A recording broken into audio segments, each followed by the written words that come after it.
So, you talked about big corruption. Do you think your country is particularly corrupt? Yeah, first of all, my name is John. Ion Mushke, I'm from Romania. Right now I'm doing PhD in Economy International Affairs field. Also I finished Political Science, European Study and Geography. So this is why I choose to come to participate here. Also one of my goals in life is to be involved in politics, because politics is kind of organization, is one way how you can change the world to be better. I choose to come here because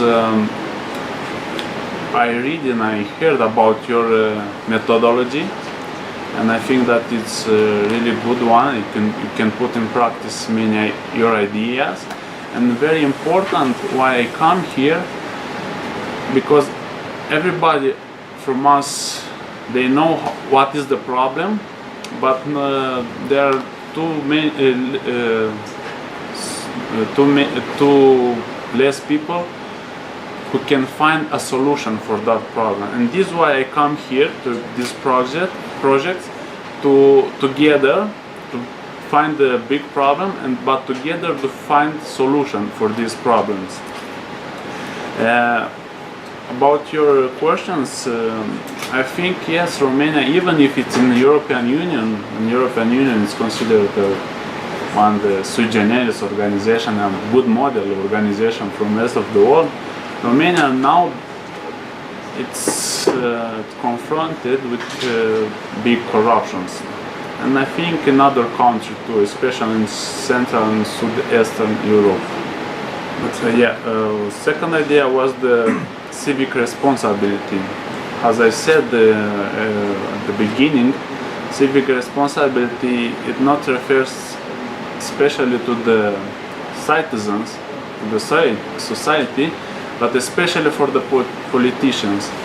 So when they take a decision, they have to think they have to think to community, if it's good for community or it's not good for community.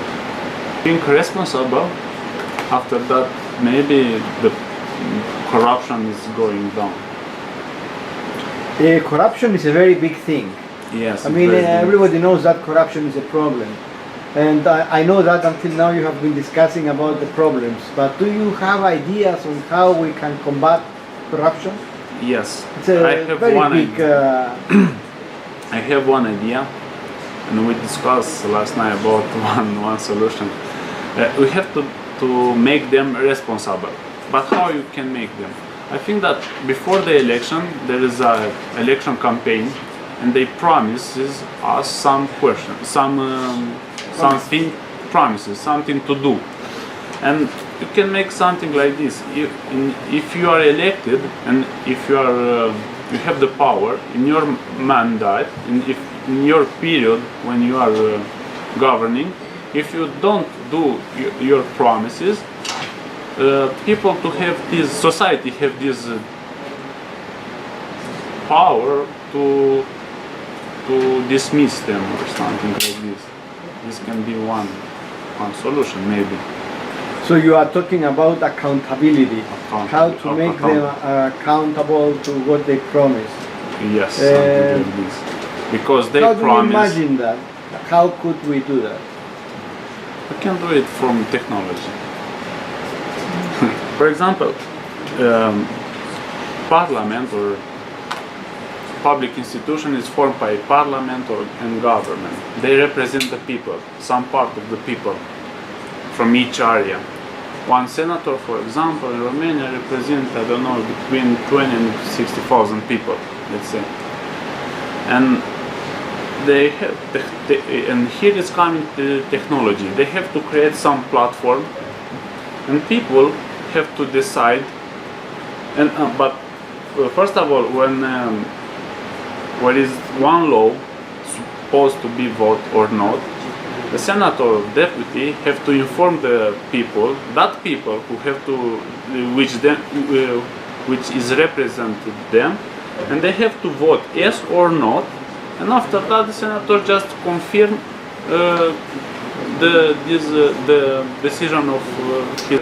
So what you are suggesting is that every time our representative needs to take a decision and vote in the parliament, that he gets the opinion of the people who elect. Record day, he represents these people, even if sometimes it's wrong. How can he know which people elected him? Because many people elect somebody. How will he know who are the people who elected him? But after the results of election, somebody win in that district or regions. Let's say I was elected and 10,000 people from my party elected me for something. Yes. Now I need to decide how to vote in the parliament, but 20,000 people from another party come on the social network side that I ask them to give me confidence or no, and they disturb the result. How are we going to control it? No, but to control, they have to be included in the database from that region. It's not like come from everywhere to vote. I So mean, they for have- that region, it's just these 60 people who have the residence from. So you are suggesting that And even in even- this feedback they have to be verified. Yes, but even if, for example, you have some right here, because even if they choose me 4,000 people from 10,000, but finally I won, after that I represent 10,000, and 10,000 have right to vote, not just them 4,000. And have to be. You are proposing some kind of filters during the online process voting. It's not about filters, but about online voters. So filters in terms that it's filtering by a region or about a town or about a specific zone. No, it's about that zone which deputy or senator represent that people, because one senator don't represent all Romania. Yeah. Do you think corruption is at an institutional level or personal level?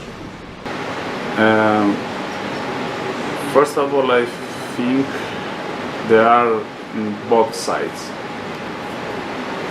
It's very hard which one is the most important, or which one have to solve first of all. First, but I think that